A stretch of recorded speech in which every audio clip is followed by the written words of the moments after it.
Hello. Good evening. Hello, everybody. Hello.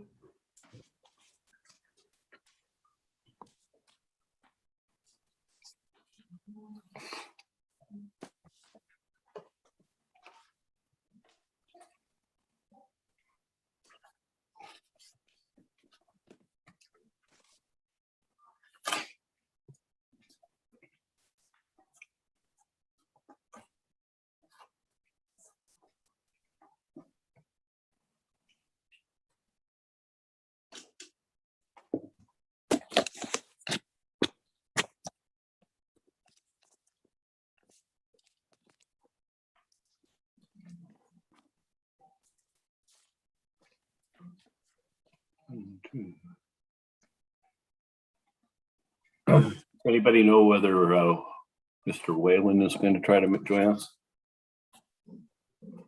My understanding was that we were not expecting him tonight, but I necessarily have that confirmed. That was just my understanding. Okay. He took the Arts Commission call from, I think he was in the water at that point. I think he was waiting, but I'm not sure. So usually go to Hawaii to warm up. And yesterday I was getting pictures and texts from my daughter and family in Hawaii, and I was in Eugene. It was 114. Oh my gosh. I have a friend going to Dubai today, and it's hotter in Seattle than it is in Dubai. Yeah. It's hotter here today than it was in Ohio. Well, it's 7 o'clock, so I'd like to call this study session of the Lakewood City Council to order. We've got some hot topics tonight. Mr. Mayor, I just wanted to let you know that we're experiencing some internet difficulties at City Hall. So if you don't see the city manager, as you know him, he's losing his mind right now, but he will be with you as soon as we get it straightened out. Okay. So we're working on Mr. Caulfield. You do not need to wait for him. He just wanted to explain his temporary absence. He will be here as soon as he can get here. He's in the building. All right. So there he is. Greetings. So our first item of business is the South Sound Housing Affordability Partners update. We have John Howell from the Cedar River Group and Pierce County Executive Bruce Dameyer, and they may be joined by others. Looking through the people who signed in, Mayor Victoria Woodards from Tacoma has also joined us on this. I don't see Mayor Josh Penner. Yeah, I admit Mayor Josh Penner from Ording is also here. That should be the whole crew. So when we get those folks up, I'll call on Mr. Howell to kick that off.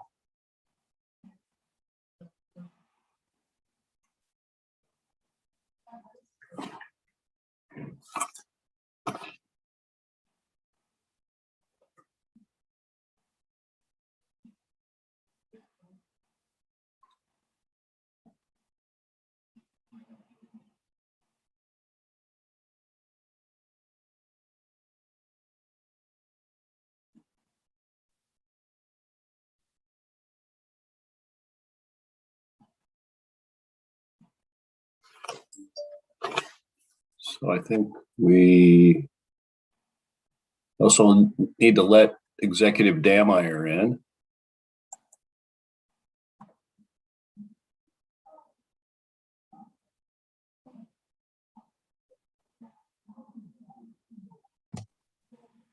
So greetings, Mayor Woodards, Mayor Penner, Executive Dameyer, and we have Mari Kustra and Sean Howell from the Cedar River Group. Mr. Howell, you're muted. Thank you. Thank you, Mayor, and good evening to council members. We have three of our very active SHAPE steering committee members, and I'm going to let them do the introduction and talk a little bit about why they're here and with you this evening. And then to the extent we want to get into the details of how they are suggesting modifications to the intergovernmental agreement based on your comments, I'm happy to come back and talk about that. But Executive Dameyer, do you want to kick us off?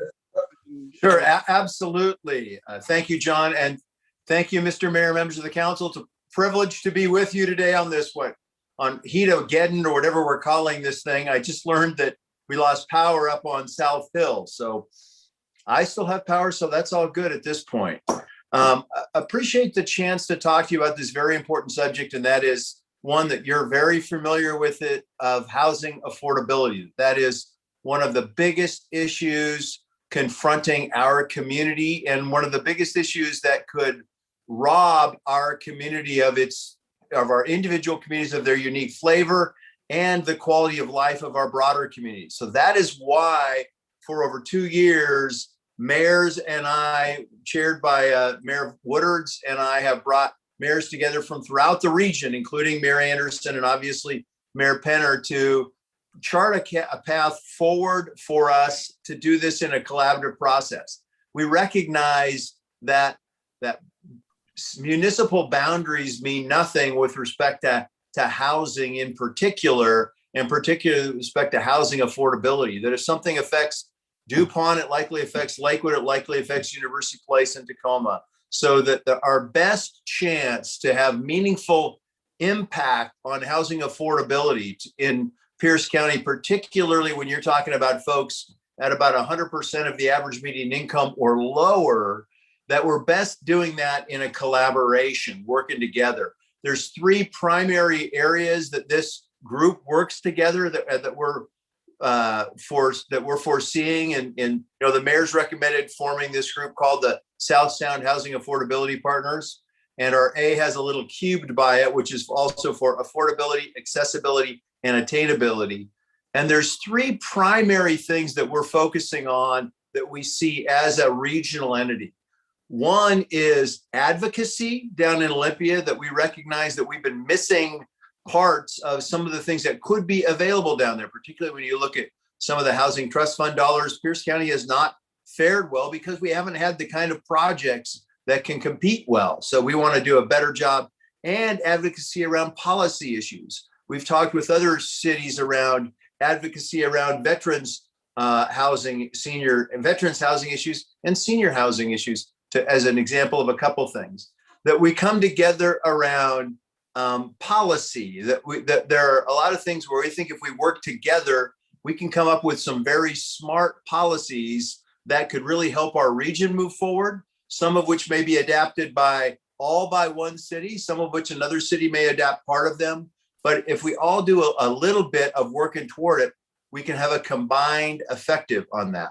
And the third one, and this is not necessarily required of every jurisdiction, and that is capital projects, that we want to be about action.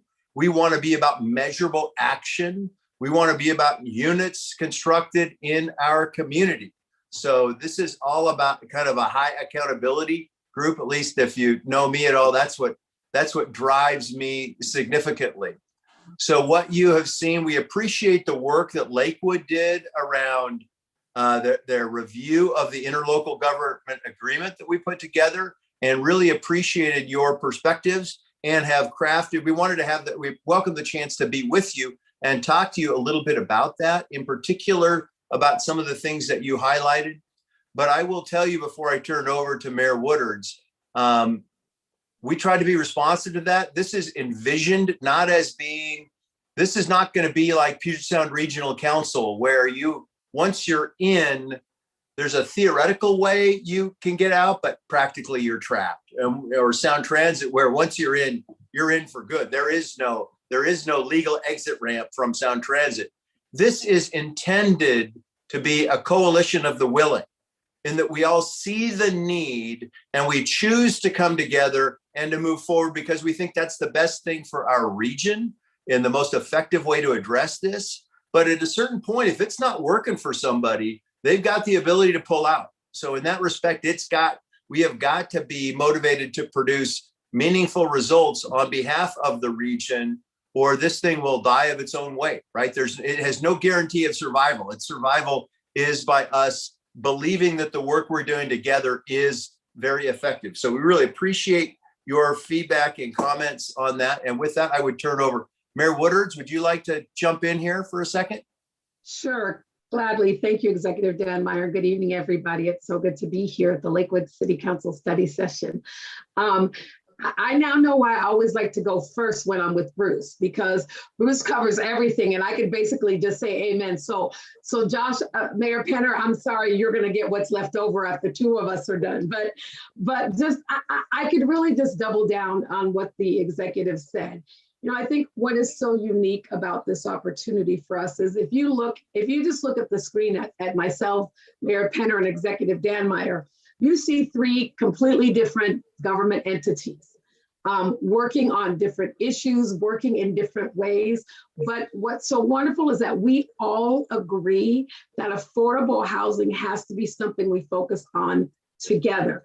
And there are a lot of other things we can focus on together, but this is our start. It is so important to me as mayor of the city of Tacoma that we really look at the county as a whole, that we look at our region as a whole.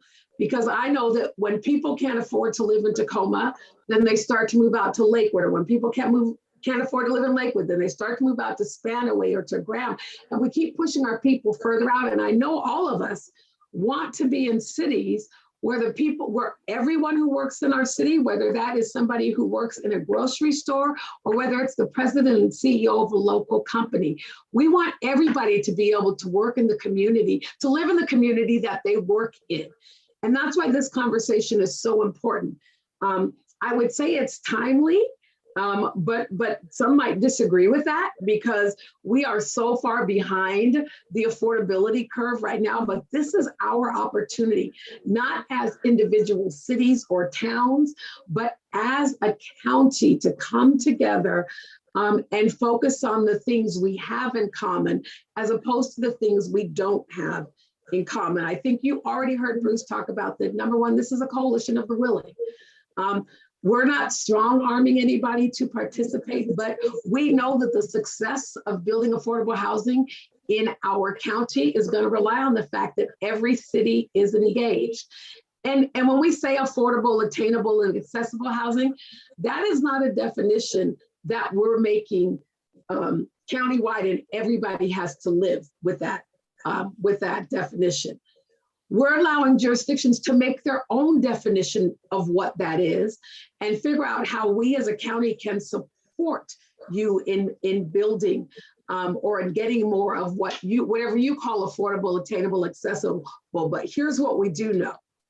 We are stronger if we do it together. We can have greater impact in our county, in all of our cities, if we do it together.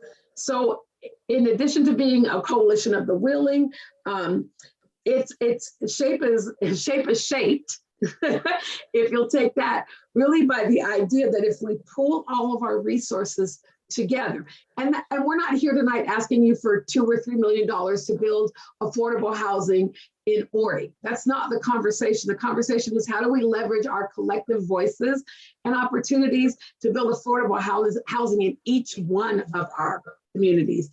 And then finally, we are here once this is formally organized, not just to focus on the goals of this coalition as a whole, but to also support cities.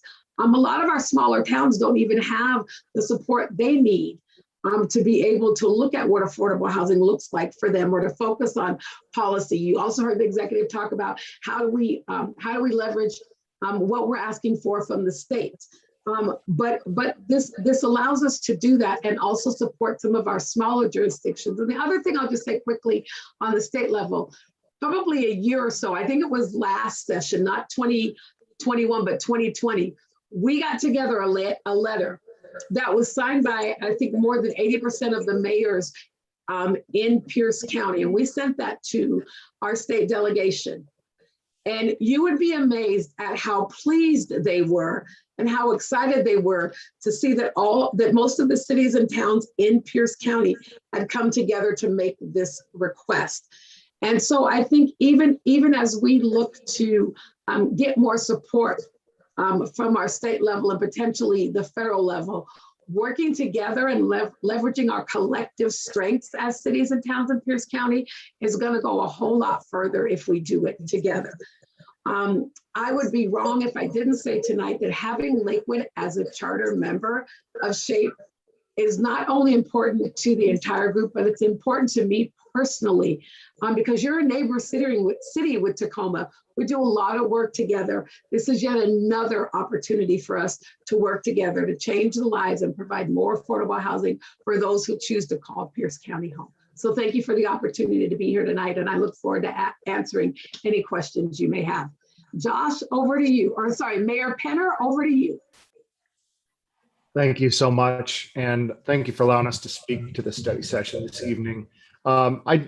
There's very little that I can add. Well, I think there's very little I can add that the executive and that Mayor Woodards hasn't already said. I do really want to speak, though, to the diversity of the opinions that have been part of SHAPE, been part of the formation of SHAPE and this idea. The folks that have been in this conversation represent the entirety of Pierce County. This is not a conversation that's driven by one particular idea or one particular solution. In fact, I think all of us can envision a whole spectrum of solutions, whether it's policy, whether it's building, any number of things. And all of those solutions will work in some communities and not in others for practical realities and political realities. The one thing that we can all get behind is the problem. The problem is the same everywhere in Pierce County. As we look to try to jam 1.5 million more people into the Puget Sound over the next 30 years, we already know the existent housing affordability crisis is driven by a couple things. It's driven by policy, and it's certainly driven by supply. And folks can't afford to buy houses at any price level right now. And they certainly can't afford to work in Pierce County and buy those houses. And so we have an imbalance all over the place. And this formation of SHAPE is an opportunity to address that through coordinated action, through sharing resources, sharing ideas. What we've seen at the legislative level, when you look at the Pierce County contingent at the legislators, that when folks across our county from our broad diversity of opinions, which we have in this county, get together and coordinate on one or two items they strongly believe in, they can make a difference. And we can lead here in Pierce County. And what we're asking, and I'm not going to belabor the council because you have all read the foundation documents here, you understand them, but we're asking Lakewood to help see the problem and show other communities in Pierce County that the way out of the problem is to lead and not to just let it be. The solution to the housing affordability, attainability, and accessibility crisis is not going to be watch it solve itself. We're not in that type of policy environment, and we're certainly not going to see that as the solution. So thank you so much for hearing us. I know we're all here to answer questions for you. And is there anything else that we need to add, John? You're muted, John. Thank you. My apologies. I said you were all three fabulous, and I would ask Mayor Anderson, would you like a chance for your members to ask questions, or would you like to go through the specifics of the ways in which the steering committee has modified the intergovernmental agreement based on Lakewood's comments? Well, kind of as a segue to that, I think I just mentioned that there have been modifications, and then kind of punt to individual council members for questions. You know, Lakewood's concerns were centered on having a critical mass for broad participation, some type of sunset, perhaps a provision that would make it essentially self-dissolving if goals weren't being accomplished. Worrying kind of about the perpetuity of the organization having been burned by Puget Sound Regional Council, Sound Transit, and others. And I'm confident that those things have been addressed, but not in the specific ways that Lakewood advanced. So this is an opportunity for my fellow council members to go to the source with respect to those issues if you have any remaining questions or concerns. So looking to council, looking for your hands. I know you're good at that.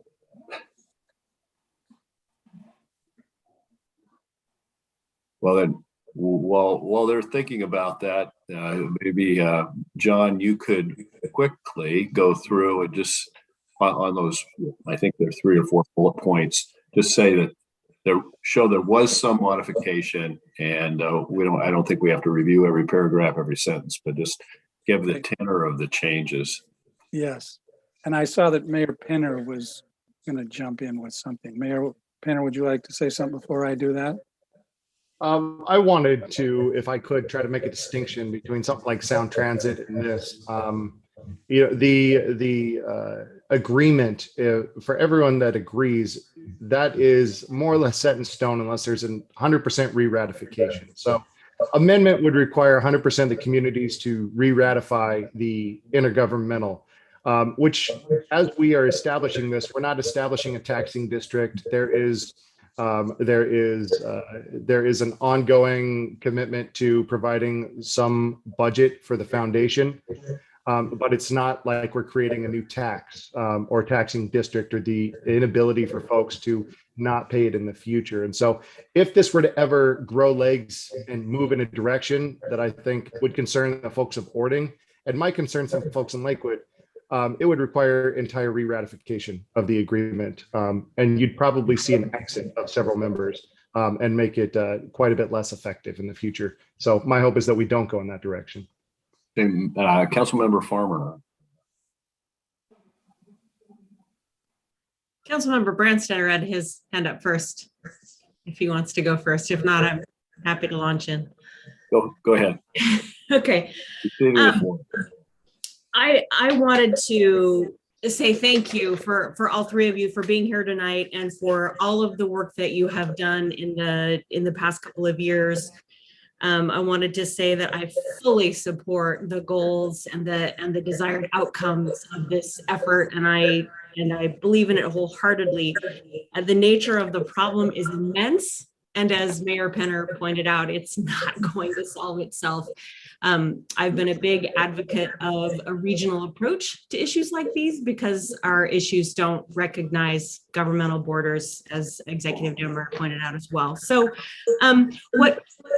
the questions that I have are around the particular construct of the agreement, and what I hear, I love. I hear that we want to, that we're about measurable action, that this is a high accountability group, and we plan to produce. In reading the intergovernmental agreement, it's light on those details, and I worry that we have we say things and we're passionate, but I'm wondering if some of that shouldn't be enshrined in statute, if you will, that outline what review periods that we talk about. For example, I believe there's a 5-year provision that the agreement is looked at. The language seemed very pro forma. I apologize, I'm not a lawyer, but it looked like a 5-year review period for the agreement just to make sure that there were amendments. I'd love to see that beefed up. That's a 5-year period.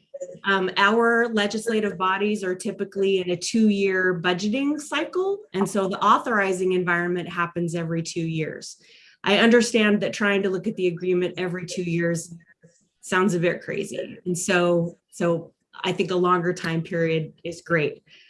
I'm curious about there will be an executive board and then a community council.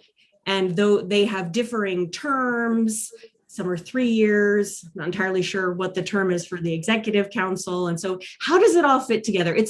I'm literally just focused on the construct and how it will work. Those are some of my biggest questions. Would the steering committee members like me to dive in and you guys add on? Absolutely, John. Thank you. Yeah. So a couple of things. The 5-year review. First of all, the steering committee talked at quite some length about each of the suggestions made by Lakewood. These were not casual conversations. These were in-depth discussions. And in with regard to the period of review, the steering committee felt exactly as you were describing, Councilmember Farmer, that having to go back to every jurisdiction every 2 years would essentially kill the structure.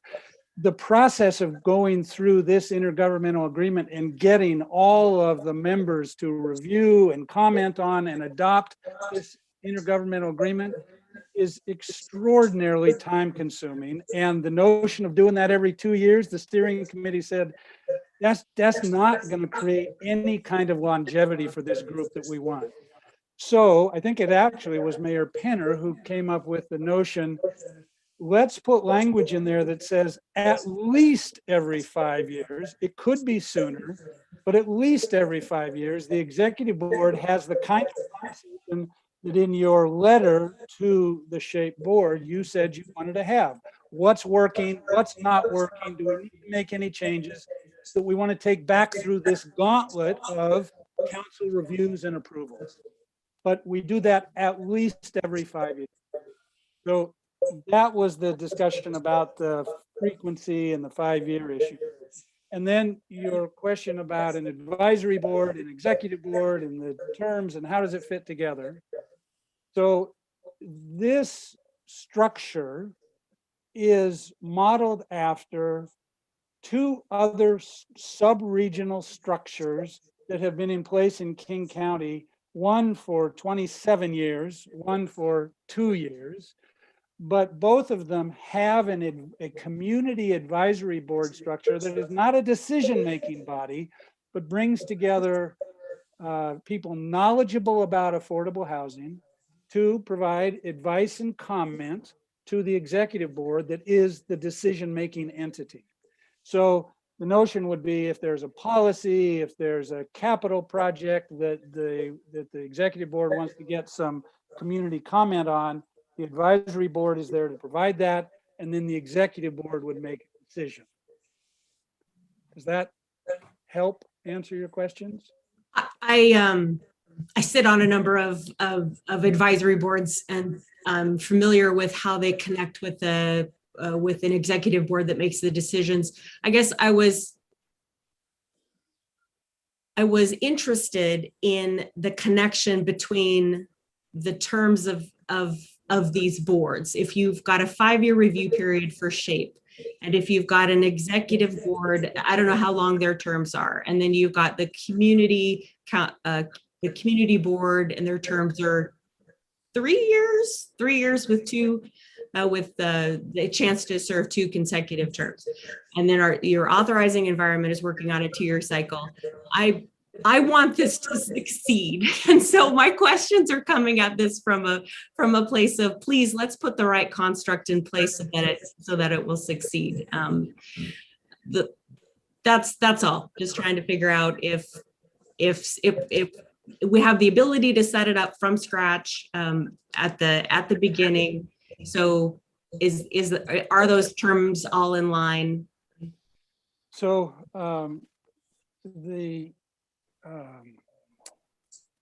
yes is the short answer. The much more complicated answer is something you all know so much better than I, which is for executive board members who will be elected officials and or key appointed officials, city managers, city administrators, be a combination of those.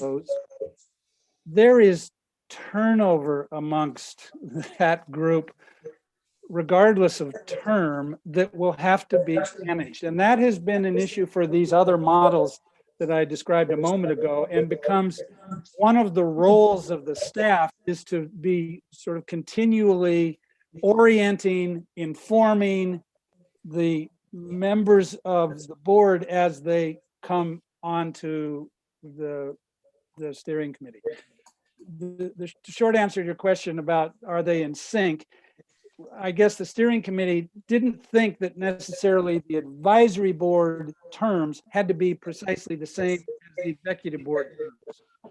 There needs to be continuity in both boards, but they don't have to have precisely the same terms. I hear you. I sit on a pretty large community advisory board.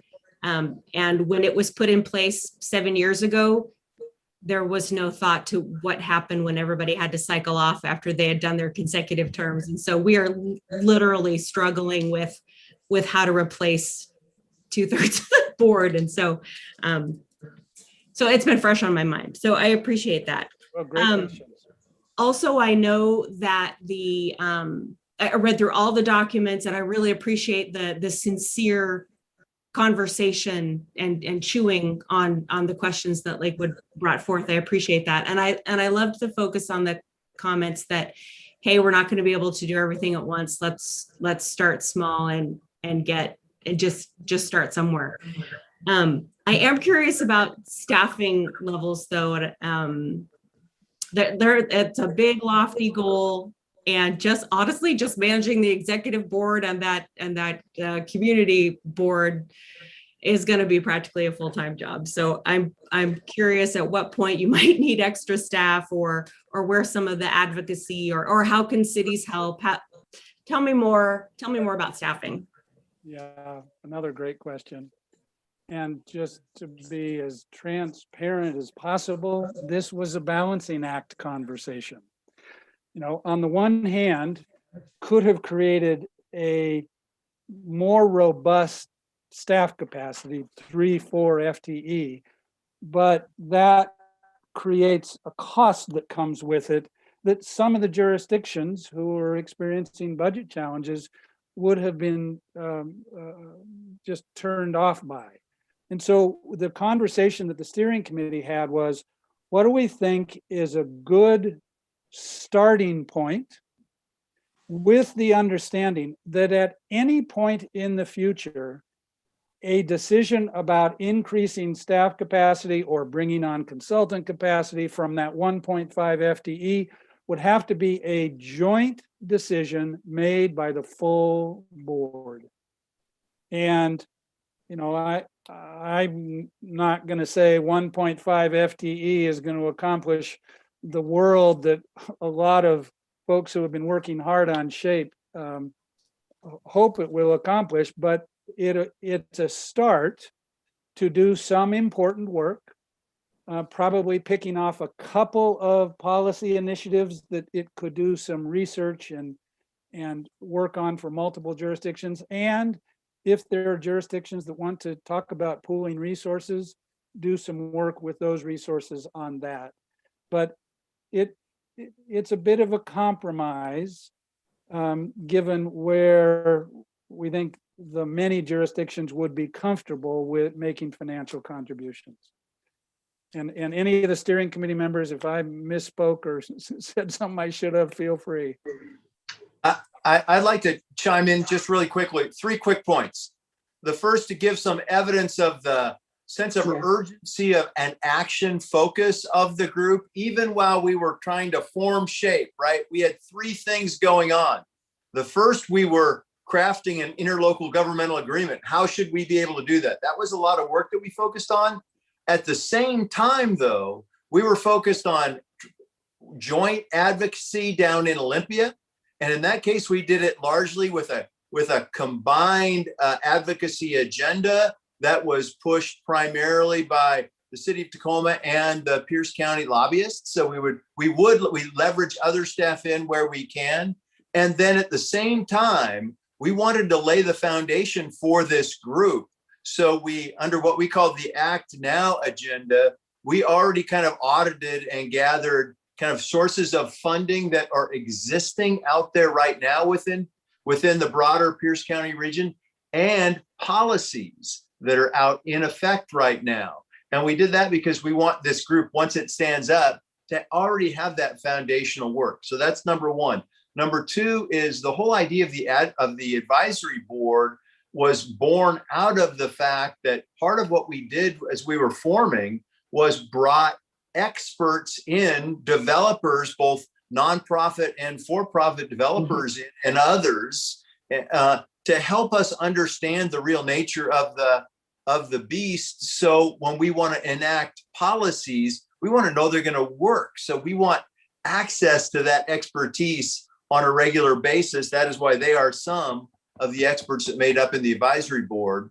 And the third thing is, while the staffing piece is part of the ongoing budget, the capital fund or agencies or organizations, jurisdictions' commitment to individual capital projects, that's a one-off.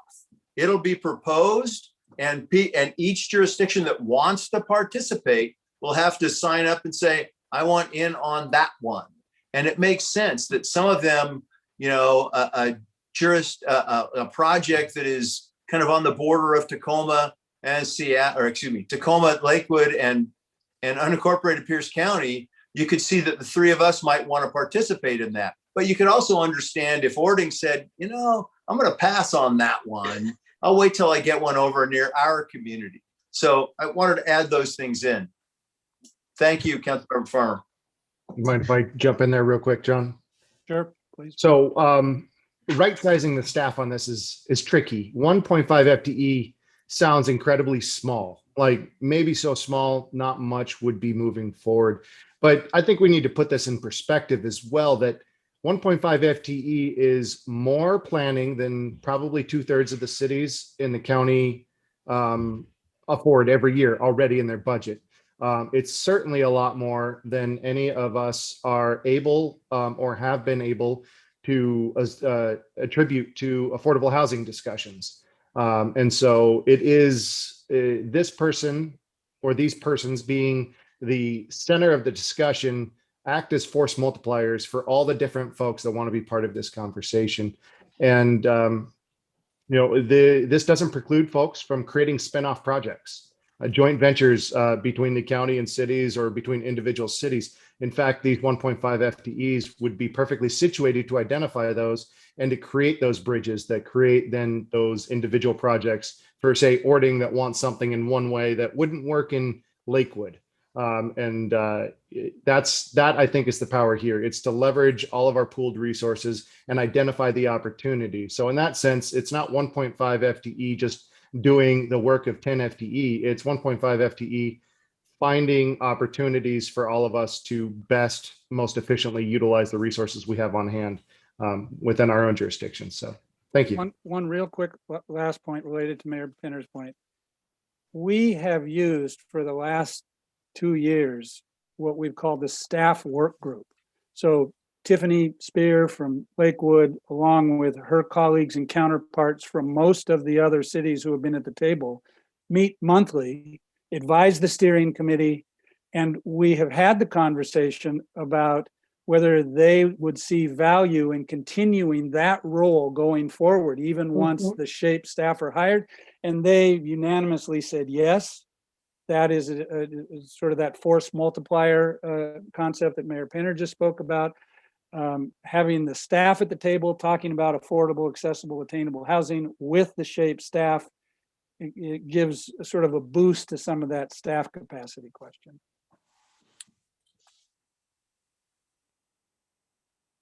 One more question, if you would indulge me. Have you thought about who and how will tell your story?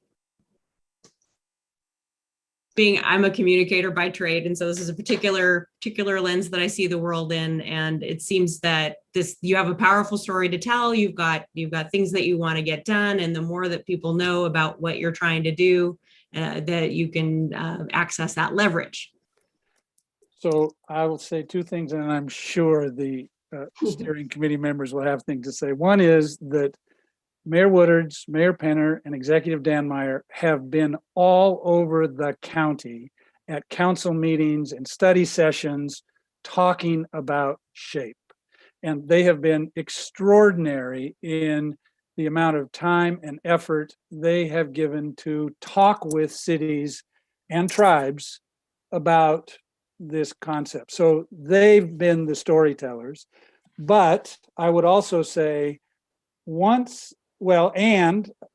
thanks in large part to Mayor Woodards and Executive Dan Meyer, city and county staff put together some initial documents, some pieces that could be used to talk about SHAPE 2 years ago, well before we were hired, well before there was an intergovernmental agreement draft.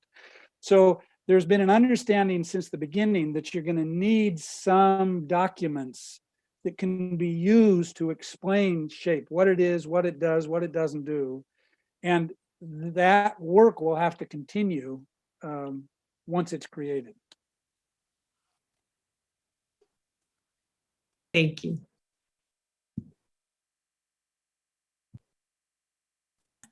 Mr. Branstetter.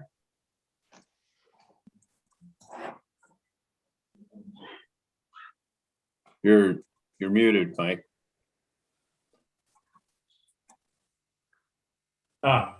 There we go.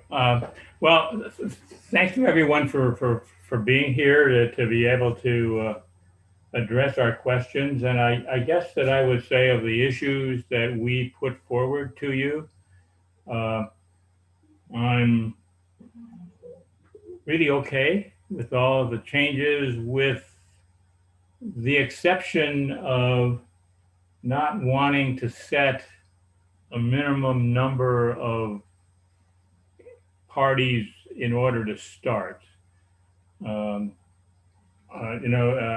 am concerned about starting small, that the structure of the agreement doesn't necessarily look to me like, well, it has ways to get out.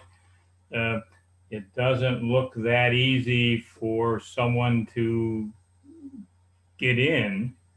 And I think that we might end up having to deal with the initial group for a long time. In Lakewood, when we discussed it, our thought of, you weren't going to get all 23 municipalities, but that you at least ought to get half. Or more than half, and we chose 14 because it got us to a 60% number that seemed to make sense to us. So I guess I'm wondering, what was the concern about? I read the memo, but I really didn't understand the concern about not wanting. Not just to not set 14, but not wanting to set a number at all. I mean, this looks like it could go forward with 8 if we end up with only 8. John, can you give an indication? I mean, obviously we're now making the next round where we're all prepared, hopefully, for council members to vote to join. So we don't have a specific number today, but we can give you an indication of that we feel pretty good about the number. John, do you have anything you can share there with us? Yes.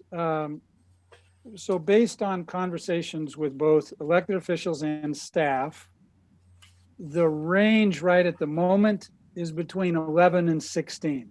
And the reason there's the range is because there are some councils, and your city manager has had his own conversations. We talked about this last week, and I think our intel is sort of roughly the same. There are some cities where the mayor or the manager administrator says, I'm not sure how the council is going to go on this. It's probably going to be a split vote. So we have somewhere between 11 and 16. And before I turn this back to you, Executive Dan Meyer, the other thing I would say is the first of these sub-regional collaborations, which occurred in East King County, started with 4 members. Today they have 16.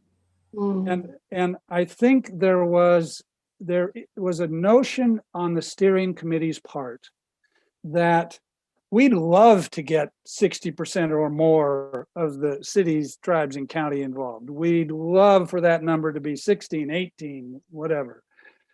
But we also think we could be successful with a smaller number, let the organization prove itself, and then others may decide to join. And Councilmember Brandstetter, with respect to your comment about it being hard to join, the executive board would have to approve of a new city joining.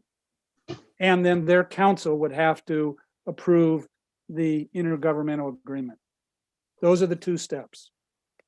But steering committee members, what else would you add about? Let me just on that point, let me just ask. So it's your impression that, unlike a variety of other interlocal agreements that Lakewood is involved in, adding a new member does not include an amendment to the ILA approved by all members? Well, we can go back and get legal opinion about that, but yes, that is our understanding. We do not have to go back and get every city to amend the IGA. The other thing I would add is we are absolutely aligned with you in the sense that this needs to be a broad coalition representing different perspectives and different communities from throughout Pierce County. That if it were just a few, then it wouldn't have the power. And that's part of why when you think of, me representing Pierce County, Mayor Penner representing Ording, and Mayor Woodard's representing Tacoma, that's kind of a pretty good embodiment of some pretty good diversity in terms of kind of perspectives there. So that's something we absolutely value. And we want this organization to be judged based on its results, based on what it does. And that's so one of the concerns about having a 14 line in there, could potentially give one city who, for whatever reason, might decide they want out. The organization is doing very good work. We're getting really good results and good impact, and we're moving an agenda forward for the betterment of the people of Pierce County. And because of a political whatever in one jurisdiction, we fall from 14 to 13, and all of a sudden SHAPE's got to disband. What we think we really should be judged based on, let's look at the results. Let's be held accountable to the results. Now we hope and believe that as we show those results, even those that aren't with us will hopefully come back along. But right now, I'm feeling pretty good if we can get, 11 to 16. I think in this type of environment, that's a pretty good representation. And that's why kind of Mayor Woodard's, Mayor Penner, and I are working so hard to make sure we close the deal with cities at the point of signing. Thank you, Mike. Okay. Well, Mr. Hall, one of the changes that the steering committee made to the ILA is they added a definition for direct service housing in the definitions. And I was kind of wondering why that was, since the term direct service housing appears nowhere else in the ILA. Yeah, happy to answer that. It did appear in the ILA, and the city of Sumner asked us to define it. And all we did was we took the sentence that now shows up in the definition that had been elsewhere further back in the draft intergovernmental, moved that to the definition per one of the requests from the city of Sumner. Council member, I'm guessing you've been involved in many of these kinds of activities, and we received comments from a lot of cities, tribes, and county, and we're trying to steer our way to be responsive to all of them as best we can. So that was one where we just moved some language to the definition section. Okay.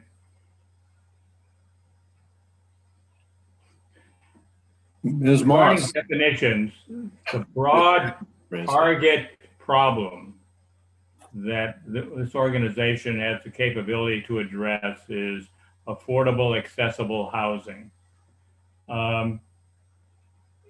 Is there a reason why we didn't choose, since that's the target that we're going to measure against ourselves against, that we didn't choose to define what that means? It isn't included as a definition? Mayor Penner, go ahead. Thank you. I think that's, if you can't measure something, you can't improve it, and completely empathetic to that point. I don't know that you would find agreement on what those three terms mean between two jurisdictions, nonetheless 14 or 28.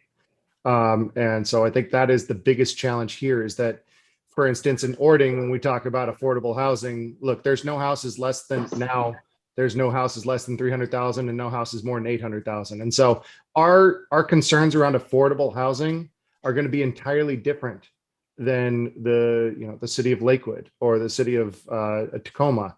And so if we were to really knuckle down on defining those things, I think what we'd see is folks more or less saying, this conversation's not for me.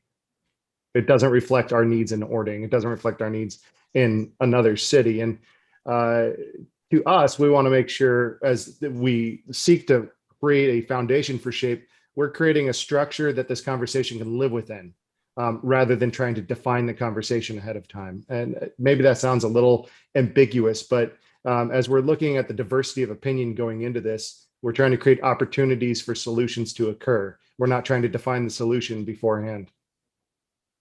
A great example of that is in Stillicum, right? Their top priority is preservation of housing, particularly that which supports veterans and seniors. So there'll be a big piece of our agenda that is about part of that, but that's not, you know, senior housing is across the whole county, but we've got to be able to be broad enough in our definition to support Stillicum and their objectives while still picking up Tacoma, Ording, Sumner. So Councilmember Brandstatter, one of the, I'm sure you saw this, one of the things the steering committee added was some language about the role of the executive board, saying that the executive board will determine how it will track, monitor, and report on progress on the work plan and the timeliness of deliverables. So the executive board working with the staff is going to have to come up with essentially a dashboard of some kind, metrics, which will have some meaning to Ording and some meaning to Tacoma and some meaning to Lakewood. So, but that's a conversation that the board has to have. And the steering committee was not going to say, we're deciding what those metrics should be in advance of the cities, county, and tribes deciding who wants to be a part of this. I mean, this has to be a discussion that the members have about what are the metrics they want to use to hold themselves accountable. Okay, thank you. I did want to circle back to Councilmember Farmer's talk about the message, because it seems that advocacy and success at advocacy plays a big role in how impactful this organization can be. And I think the comment mentioned earlier was previously the mayors had some common opinions, but that the lobbyists from the county and the city were relied upon to carry the message forward. And as I looked at the budget proposals, and while there was some comments about, well, the budget proposals need to add in insurance, was there a discussion about there really needing to be a budget for lobbying? Or are we going to do that from in-house resources of parties to the agreement? And that would seem to be a important expense that would lead to positive results. So there wasn't a lot of discussion yet about what lobbying would look like in the future. There was a fair amount of discussion about, in this transition period where there is no formal structure set up, but a lot of us are at the table talking about how to create a structure. How can we use one another's resources around this legislative advocacy? I am guessing, others, the elected officials from the steering committee will chime in if they see this differently, but I'm guessing in initial work to start small, I'm guessing that the conversation is going to be along a similar vein. How can we pool our existing resources to work on something that the full executive board agrees to as a legislative agenda? But, you know, that's if the executive board wanted to come up with additional resources, that's a conversation they could have. But they haven't talked a lot about that yet. Okay. I guess I had a couple procedural questions about why the ILA has some items. under the executive board, it speaks that no action may be taken at a meeting except where a quorum exists, which is a pretty standard provision. But then it says an affirmative vote must be made by a majority of the board's membership, which is different than what is commonly done, a majority of the board members present. And I was wondering if there was an intention to particularly indicate that even if, say, only 9 of the 11 members are here, that it still takes a majority of the 11 in terms of affirmative votes to pass something. Because that was the language that was used for the advisory committee. It was a quorum and the majority of the members present, as opposed to a majority of the members. So I will say, council member, you are the first person to raise that as a question. So there's no intent or hidden intent here. If that, I mean, the language went through multiple reviews with multiple lawyers, but you're asking a question that I'm not sure I can answer this evening, but. Okay, well, if it can be looked at Sure. to be sure that we don't have a result that's not the intent. Yeah. Okay, to be able to go and do that. Yeah. John, I think Josh had something to add. Oh, sorry. Thanks, John, and thank you, council member. Of course, there's different types of majorities for different actions, right? If you want to pass an ordinance, you need a majority of the body regardless of how many members are present. But something less than an ordinance, right? You could have different rules that would allow for that.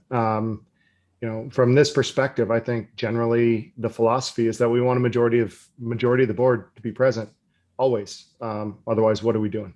So we can take it back to the executive committee. I guess my question to you is this a deal breaker, or is this something that you think that could be improved? No, it's more of an item of clarity I'd like to see and something I was voting affirmatively on. So Mike, I might add in that from the danger of being a lawyer. There's a reason for having similar but different provisions. The advisory committee is not taking action that binds the group and not spending money. It's an extra safeguard to require the a majority of the body to pass something for action, much like Mayor Penner was alluding to with respect to an ordinance. So I think what happened was the lawyers were looking at it and said, this is a safer way to go for the body as a whole, so you don't have a rogue action. Okay, thank you, Mayor. And that's so just one last in the same vein. There is a provision to be able to we can all vote and sign it, and then we don't all have to sign the exact same piece of paper. But the way that that's set up, it said that once you do it, sign your piece of paper and send it to the administering agency. But the administrative agency can't be determined until after the organization is created. So maybe instead of saying administrative agency, just choose someone that's going to compile it and certify that everybody did it, and we'll go along well. So that's all I have, unless any of the guests have a question for me. I would just say, Councilmember Brandstetter, that you've given me a good definition of fine-tooth comb. That's my role. You have read the document well. Well, and just so you know, council member, Pierce County has been the administrating agency and has been acting in that capacity, but because of some input, we decided, you know what, we shouldn't codify that in the IGA. There may be a situation where we will want to switch administrative agencies or something like that. So that's a little bit of why there's maybe perhaps a little bit of awkwardness, is the sense that there was this, you know, it's envisioned that Pierce County will be the administrative agency unless the board wants to change it to somebody else. So we'll see how that comes out. But you're right. That's your reading of the language is entirely accurate. That the board has to decide who the administrating agency officially will be. Also, I think we should point out too, that's the danger of not showing up to meetings, is you get voluntold to be the administrating agency. So if you're concerned. Then I will encourage Mayor Anderson to make sure that he shows up. Councilmember Brandstetter. Gordon was doing that for the first 5 years. Councilmember Brandstetter asked another question that my colleague Marty Koistra gave me a text on, and I think it's section 20 speaks to how new cities could join and become members, and it's a majority vote of the board. All right, thank you. Ms. Moss, you had a question. Thank you, Mr. Mayor. And thank you all for coming out tonight. It's good to see some of you. Haven't seen you for a while. I wanted to, a lot of my questions have been answered. So the one thing I did not hear anything about was the cities that are landlocked. There's like, say for instance, Lakewood, we don't have a lot of land to build out. We can't get rid of any more Gary oak trees, which is where most of our property lies. So was there any discussion around concerning the cities that are kind of landlocked? So Executive Danmeyer, you've gotten an earful about this as we've gone to cities. There are a number of cities who said, we don't have more land to build on. We're built out, quote unquote, we're built out. And we heard that from multiple cities. But then when you dig a little bit and start asking them, well, what are your affordable housing needs? Well, we've got to preserve housing so people can stay in it. We need more housing for seniors. We need more housing for veterans. I mean, there are needs not being met even by those landlocked cities who say they're built out. Executive Danmeyer, what else would you add? Yeah, so I would, there's absolutely a whole series of kind of preservation strategies which enable you to keep that which you have and not exacerbate the problem. But I think there's also the opportunity, and we've been in some kind of conceptual discussions with right now, you can be helpful, especially where there's land maybe just across the border, right? You may not have land in Lakewood necessarily, but there may be land in unincorporated Pierce County, which can be used to significantly benefit the affordability issues in Lakewood, maybe in Tacoma, and maybe all three of us come together about those. So there's nothing to say that you can't contribute to a project that may be kind of significant outside of your borders, but you've got to give approval to it. So those would be the two ways that I would talk about looking at it. Thank you. Well, and the other thing I would add to that, Councilmember Moss, is that, I mean, Tacoma as an urban city is built out too, but the tools that we have to do some of the things like preserve housing and other issues like that, the tools we have are not enough. So just again, our ability to go to the state legislature together as a county to say, we're built out, these are the tools we need to address some of the issues that we're having in our built out communities for affordability. So while we can't build a whole lot, there are a lot of things that we can do to preserve. And then when people are rebuilding, there are some fixes that we can get from the state legislature that will allow us to do that better. Great, that was a great explanation of that. It is a meaningful project for Lakewood. I can assure you of that. That wasn't the issue at all. It was just that where do we go without land to build on? So thank you. You're welcome. Thank you. Good to see you. Thank you, Councilmember Moss. Good to see you too. So mayor's executives and consultants, thank you so much for coming tonight. It's been very informative.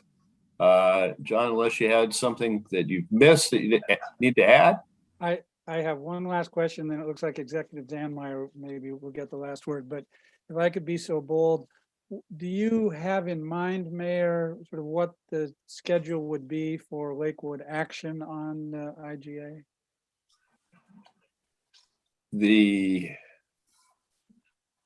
John Caulfield, correct me if I'm wrong, the quickest this would be about 3 weeks from today. Yes, Mayor, your next two regular meetings are scheduled for Tuesday, July 6th, and then Monday, July 19th. So it'll probably be the 19th. We can agendize it for then. That's correct. That would be my recommendation, Mayor, because we would probably, we need to do some follow-up with Mr. Howell and his staff to get all the paperwork and the agreements and make sure that we have all of the Ts crossed and the Is dotted before we bring it forward for your consideration. I think that's your answer. Mr. Dammeyer. Thank you, Mr. Mayor. So I want to speak on behalf of Mayor Penner, Mayor Wooders, and myself, right? We're here tonight, spending our evening with you because Lakewood's participation in this is important. Lakewood, you all know, is a very important regional voice in our community. And it's a voice that the broader community needs to hear. When I think of Lakewood, you certainly have some challenges and you've got some challenges near you. So you've got a lot at stake within your community. But I also, when I look at how creative Lakewood is in using some of their funding streams to make things happen, that's something that we need to hear. When we look at the policy innovations and approaches that Lakewood and your staff bring to the table, those are all really important contributions that we need in the South Sound Housing Affordability Partnership. So I want to ask you to give this the most serious possible consideration. Your leadership as a city is absolutely critical to our success of anything in the county, but absolutely when we talk about this kind of collaboration around housing affordability.